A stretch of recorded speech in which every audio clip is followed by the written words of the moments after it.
첫마디가 술 끊으셔야 되겠습니다 그러는 거예요. 저 술 안 마시는데요. 그럼 이거 심각한데? 전형적인 알코올 중독자 뇌거든요. 제 뇌가 많이 쪼그라들었더라고요. 제 뇌는 주름 사이사이에 그 검은 부분이 제법 커요. 지금 우리가 기계의 의존도가 점점 늘어나고 있는 지금 어쩌면 뇌가 점점 줄어들 수도 있겠다 하는 예측도 가능한 거죠.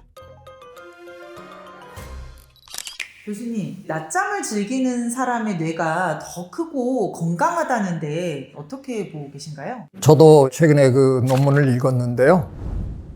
낮잠을 아주 정기적으로 자는 분들이 있잖아요. 유의사항부터 얘기를 좀 드리고 가야 되는데, 낮잠을 많이 자면 뇌가 커진다라는 뜻은 아닙니다. 인과관계를 밝힌 논문은 아니고요. 연관관계만 찾아낸 겁니다. 낮잠을 자는 분들의 뇌하고 낮잠을 안 자는 분들의 뇌를 비교해 봤더니 재밌게도 낮잠을 자는 분들의 뇌가 크더라. 그걸 찾아낸 거지. 지금부터 낮잠 많이 주무시면 뇌가 커지고 머리가 좋아집니다. 그런 뜻은 아닙니다. 객관적인 지금 측정에 따르면 동아시아 사람들이 지금 가장 머리가 좋은 걸로 나오는데, 동아시아에서는 유일하게 낮잠을 자는 사람들이 일본 사람들이거든요. 일본에는 낮잠 자는 문화가 있습니다. 히루네라고 부르는데, 일본 사람들 중에는 제법 점심 드시고 아예 작정하고 한 1시간 정도 주무시는 분들이 제법 많아요. 그러니까 아직은 표본의 크기가 그렇게 어마어마한 수준은 아니에요. 그래도 그 논문들에 의하면 낮잠을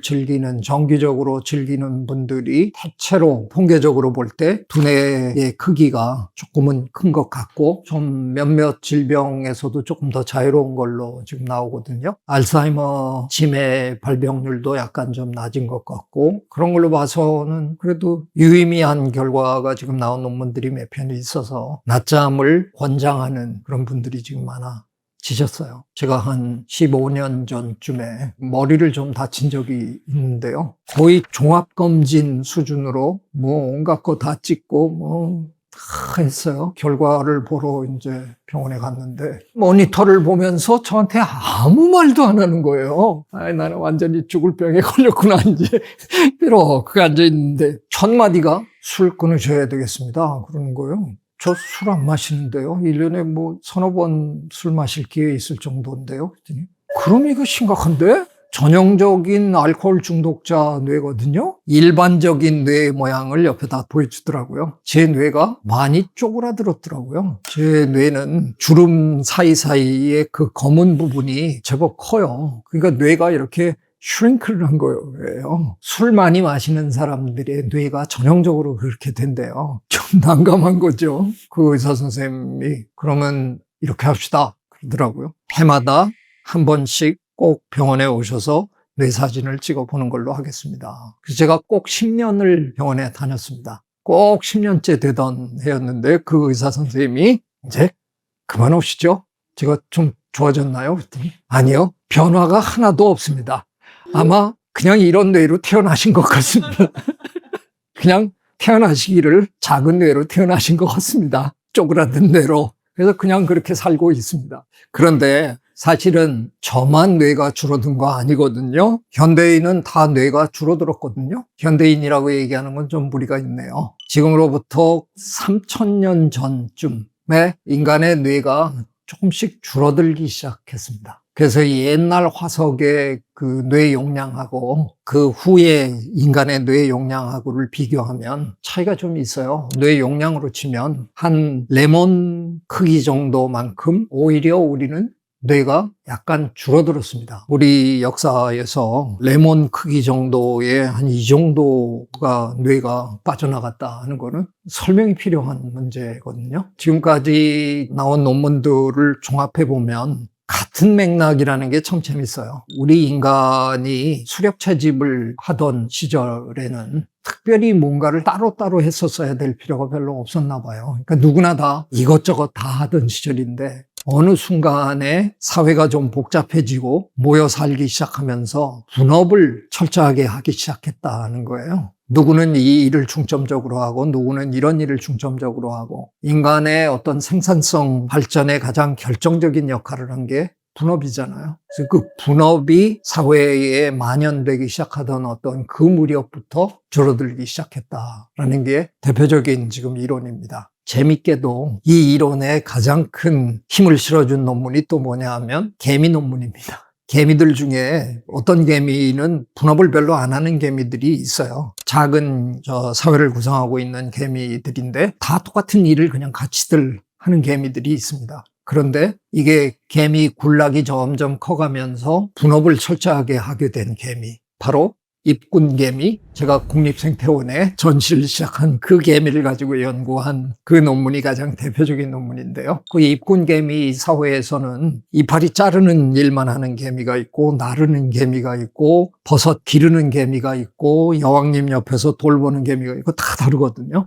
그 개미의 뇌가 그런 일을 하지 않는 근현종의 개미의 뇌보다 작습니다. 그러니까 이게 자기가 해야 되는 일, 전문성이 강화되면서 오히려 큰 두뇌가 필요 없어졌다는 이론이에요. 그러니까 내가 할 일만 하면 되고 나머지는 사회를 구성하고 사는 내 동료들이 다 해줄 거니까 사회성 동물의 경우에 오히려 뇌가 줄어드는 일이 벌어졌다는 거죠. 그러면 왜 처음에 호모 속의 뇌는 점점 커지기 시작했을까? 거기에 가장 유력한 설명은 인간관계를 이해하기 위해서 그렇게 됐다는 거거든요. 사회가 복잡해지기 시작하니까 그냥 혼자 사는 동물이나 작은 사회에 사는 동물은 그런 거 걱정할 필요가 없었는데 사회가 복잡해지면 누구 말을 들어야 될까? 누구를 경계해야 될까? 누구랑 손잡는 게 유리할까? 이 생각하느라고 뇌가 점점 커졌다는 건데 그게 어느 수준에 이르고 난 다음에는 오히려 우리 호모사피엔스의 경우나 입군개미의 경우에는 전문화가 진행이 되면서 굳이 우리가 모든 걸 다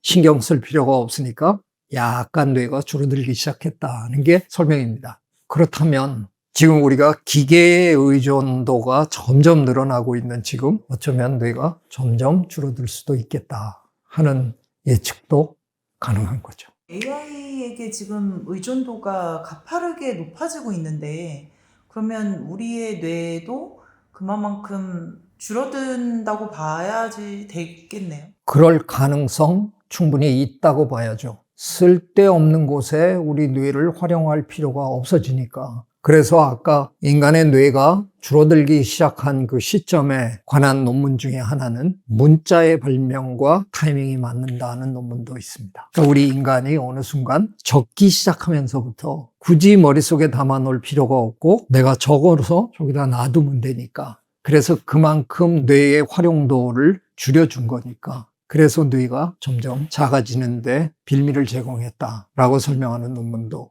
있습니다. 그래서 아마 앞으로 우리가 AI에 대한 의존도가 커지면 커질수록 아마도 인간의 뇌는 서서히 점점 더 줄어들 가능성이 있을 거다 하는 거죠.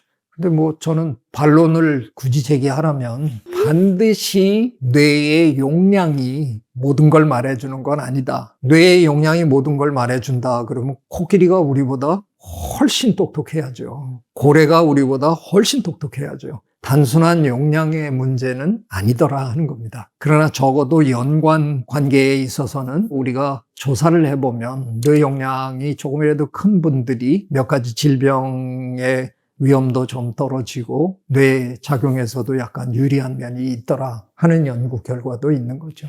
우리가 흔히 뇌 사이즈가 크다 이러면 똑똑하다 약간은 속설처럼 알고 있는데 교수님을 보니까 전혀 근거가 없는 그건 제가 머리가 좋다는 전제로 얘기하시는 것 같은데 동의 못 하겠고요.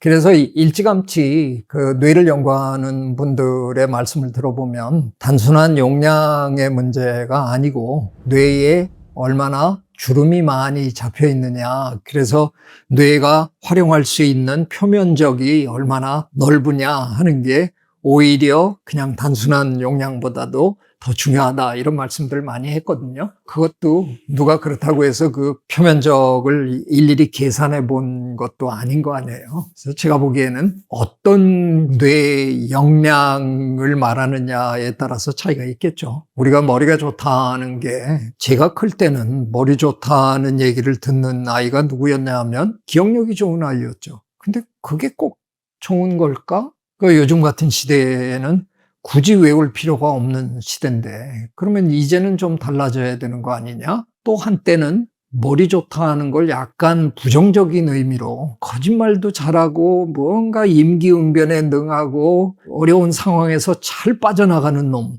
그놈을 보고 저는 말이야 아주 머리가 좋아가지고 말이야 그랬던 시절도 있었거든요. 어쩌면 그게 머리가 좋은 걸지도 모르죠. 사회생활을 하는 과정에서 그 위험에 처할 수도 있는데 그걸 아주 기가 막히게 임기응변에 능해서 잘 빠져나가고 상황을 자기에게 유리하게 만들었다. 그럼 이건 어디까지나 사회성 동물의 입장에서는 탁월한 능력인 거죠. 어떤 사람은 두뇌를 활용하는데 어떤 면에서는 탁월하고 또 어떤 면에서는 아마 부족하고 뭐 이런 게 있겠죠. 그런 것들이 그 사람이 하는 일과 얼마나 잘 맞아떨어지느냐에 따라서 결과론적으로 그 사람이 머리가 좋은 사람이거나 별로 안 좋은 사람이거나가 판정이 되는 거지. 그냥 일반적으로 머리 좋은 사람, 머리 나쁜 사람 그러긴 좀 힘들 것 같아요. 제 생각에는. 제가 오늘 낮잠과 두뇌의 관계에 대해서 좀 얘기를 드렸는데요. 명확한 답이 있는 건 아닌 것 같은데 그래도 지금 세계적으로는 원래 낮잠 문화가 없는 서양이나 동양의 많은 나라에서도 요즘은 의사 선생님들이 워낙 그렇게 얘기해서 그런지는 몰라도 낮잠을 권장하는 분위기거든요. 세계적인 기업들, 특히 플랫폼 기업들은 구글이나 애플이나 이런 데선 권장하고 있다 그래요. 지금까지 연구된 바에 의하면 굳이 낮잠을 안 자는 것보다는 낮잠을 조금 자는 게 확실히 좋은 것 같아요. 그래서 저도 좀 요즘 자보려고 그럽니다. 지금까지 나온 모든 증거를 종합해 보면 결코 나쁘지 않다라는 거니까요. 근데 오래 주무시면 별로 안 좋죠. 오후에 한 서너 시간을 내리 자버리면 이제 보나마나 밤에 주무시는데 문제가 있을 거고요. 심리학적으로 연구한 분들의 결과를 보면 30분 내지 1시간이 제일 좋은 걸로 나와 있어요. 그래서 너무 길게 잘 생각은 하지 마시고요. 이른 오후쯤에 잠시 눈을 붙이는 건 건강에 좋은 일인 것 같다. 네, 봄에 춘곤증이라고 우리가 괜히 이름까지 붙였는데요. 그거는 그저 근면하지 않으면 뭔가 죄를 짓는 것 같은 우리 문화 때문에 우리가 너무 나쁜 것처럼 죄를 뒤집어 씌운 경향이 있잖아요. 그래서 춘곤증이라고 부르지 말고요. 이번 봄에는 졸리면 잠시 눈 붙이고 주무세요. 건강에도 좋답니다. 그리고 아마도 모르긴 몰라도 일의 효율 면에서도 아마 좋을 거예요. 이번 봄에는 춘곤증 어쩌고 하면서 졸음하고 싸우려고 그러지 마시고요. 졸리면 얼씨구나 하고 한 30분 눈 붙이고 주무십시오. 아마 몸 건강, 정신 건강 모두에 다 좋을 겁니다. 적어도 지금까지의 학자들의 연구에 의하면 그럴 거라는 게 중론입니다. 달콤한 낮잠을 즐기시기 바랍니다. 구독, 좋아요, I love you.